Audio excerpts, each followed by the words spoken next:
নমস্কার বন্ধুরা, নামের সঙ্গে জড়িয়ে থাকে তার ভাগ্য। তাই অবশ্যই আপনি যদি একজন পিতা মাতা হতে চলেছেন বা হবেন ভবিষ্যতে, তার আগে অবশ্যই নিজের সন্তানের নামকরণ খুবই ভালো করে যাচাই করে নিয়ে করবেন, অর্থাৎ পুষ্টি বিচার করে। বন্ধুরা, এই এস দিয়ে নামের শুরু মানুষদের বৈশাখ মাস, অর্থাৎ এই 1431 বঙ্গাব্দে এই যে বাংলার নতুন বছর পড়ল, এই বছরের বৈশাখ মাসটি কেমন যাবে, প্রথম মাস নতুন বছর, এই মাসে আপনার জন্য কি কি অপেক্ষা করে থাকছে, আজকের ভিডিওতে আমি আপনাদেরকে এই সম্পর্কেই বিস্তারিত জানিয়ে দেব। তাই আমার ভিডিওটি অবশ্যই শেষ অবধি দেখতে থাকুন। আর যদি আপনি মনে করেন, অবশ্যই আমাদের এই চ্যানেলটিকে সাবস্ক্রাইব করে কমেন্ট নোটিফিকেশান বেলটি অন করে রাখতে পারেন, এবং যদি মনে করেন অবশ্যই লাইক করে ভিডিওটিকে শেয়ার করবেন। আপনারা নেম অ্যাস্ট্রোলজি বা নেম নিউমেরোলজি, অর্থাৎ এই যে নামের জ্যোতিষশাস্ত্র, হ্যাঁ বন্ধুরা, সংখ্যাতত্ত্ব অনুসারে, জ্যোতিষশাস্ত্র অনুসারে নামের প্রথম অক্ষর অবশ্যই আমাদের উপরে বিশেষ প্রভাব ফেলে থাকে। বন্ধুরা, কবি বলেছেন নামে কে বা আসে যায়, কিন্তু জ্যোতিষশাস্ত্র এই কথাটিকে মোটেও সাপোর্ট করছেন না। হ্যাঁ বন্ধুরা, জ্যোতিষশাস্ত্র বলছে আমাদের নাম যে অক্ষর দিয়ে শুরু হয় তার উপরে অনেক কিছুই আসে যায়, কারণ নামের আদ্যাক্ষর আমাদের চরিত্র ও মানসিকতার উপরে একটা বিশাল বড় প্রভাব বিস্তার করে।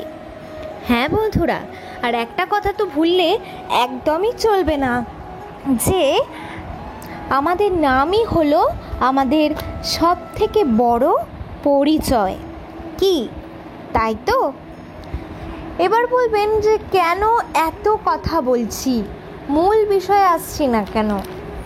দর্শক বন্ধুরা, বলছি তার কারণ যাতে আপনাদের আমার এই বিষয়ে যে কথাগুলো বলবো তার বিশ্বাসযোগ্যতা হয়। যদি ভুংভাং বলে যায় তাহলে আপনারা কেন শুধু শুধু আমাকে বিশ্বাস করবেন? তাই তো বর্ণমালার প্রতিটি অক্ষরকে আমরা যখন মুখ দিয়ে উচ্চারণ করি, তখন প্রত্যেকটি অক্ষরেরই একটি নিজস্ব তরঙ্গ বলয় সৃষ্টি করছে। আর এই বৈদিক জ্যোতিষ বলছে যে শব্দ গ্রহ ও নক্ষত্রের সঙ্গে অবশ্যই সম্পর্কযুক্ত। এই গ্রহ নক্ষত্রগুলিও নিজস্ব শব্দ তরঙ্গ সৃষ্টি করে থাকে প্রতি মুহূর্তে। যখনই আমাদের নাম উচ্চারিত হয় তখন তার প্রথম অক্ষর একটি তরঙ্গ বলয়ের সৃষ্টি করে। এই তরঙ্গ বলয় আমাদের জীবনে নানানভাবে প্রভাব ফেলে থাকে। এই কারণেই সম্ভবত হিন্দু ধর্মে নামকরণ প্রথার একটা যে বড় আলাদা গুরুত্ব রয়েছে, আপনারা হিন্দুরা প্রত্যেকেই জানেন।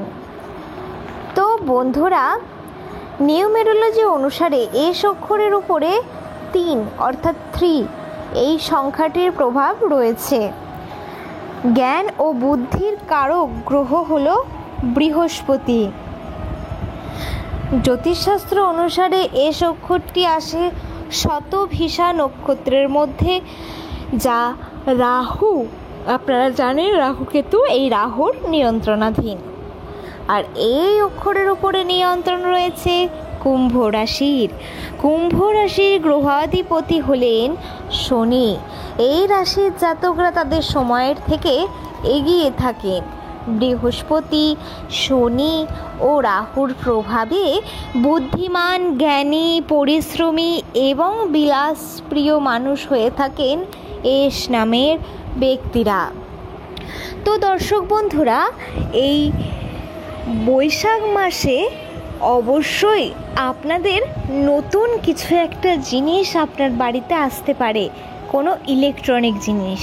হয় একটা অথবা দুটো।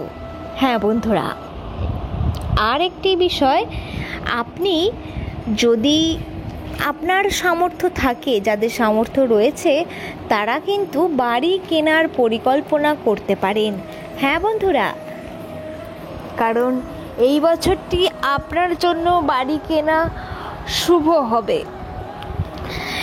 এরপরে বলবো যে আপনারা নিজেদের টাকা পয়সা খরচার দিকে একটুখানি হিসাব রাখবেন, আর শুধুই খরচার দিকে নয়, আপনারা যে টাকা ইনকাম করছেন সেই ইনকাম করার টাকাটি, অর্থাৎ যেটা রোজগার করে আনছেন, সেটিও আপনি কিন্তু গুণে রাখবেন।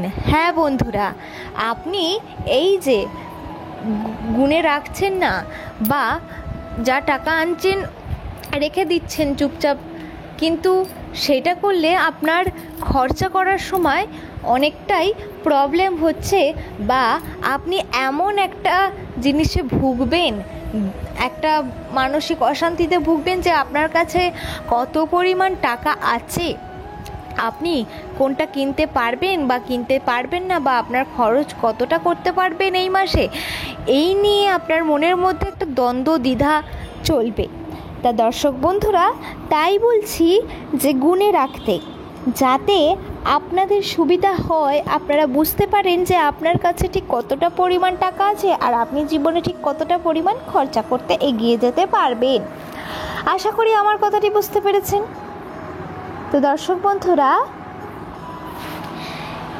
এরপরে আমি আপনাদেরকে বলবো যে এই বৈশাখ মাস চলাকালীন যদি আপনারা ব্যবসার সঙ্গে যুক্ত থাকেন, অবশ্যই অক্ষয় তৃতীয়ার দিনে আপনার দোকান ঘরের পুজো করুন, বা দোকানে যে ঠাকুর প্রতিষ্ঠিত আছে তাকে একটু ভালো করে খেতে দিন, অর্থাৎ ধূপ বাতি জল নকুলদানা ইত্যাদি ভালো করে মিষ্টি ফিষ্টি দিন আপনি, দিয়ে সেই ঠাকুরের ভালো করে পুজো করুন। আপনার ব্যবসায় উন্নতি কেউ আটকাতে পারবে না। হ্যাঁ, যারা আপনাকে অনেকে হিংসা করে, আপনার নামে অনেক বাজে কিছু রটাবে, বা আপনার সম্পর্কে খারাপ খারাপ কথা আপনারই আপনজনদেরকে বলে বেড়াবে, এবং শুধু তাই নয়, সেই কথাগুলো আপনার আত্মীয় স্বজন থেকে শুরু করে আপনার আপনজন সবাই বিশ্বাস করে নেবে, কিন্তু এতে আপনার ভেঙে পড়লে চলবে না। হ্যাঁ বন্ধুরা, ঠিকই শুনেছেন, এতে আপনার ভেঙে পড়লে চলবে না। তাহলে আপনি জেনে রাখবেন যে আপনি ফেলিওর হবেন, আপনি হেরে যাবেন।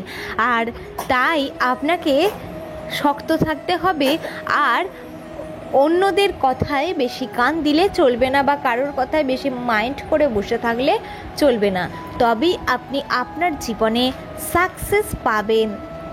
হ্যাঁ বন্ধুরা, তবে চলুন বন্ধুরা, আজকের ভিডিওটি এই পর্যন্ত। এই ভিডিওটিতে আমি আপনাদেরকে অনেক তথ্যই বলে দিলাম। যদি ভালো লাগে প্লিজ প্লিজ প্লিজ লাইক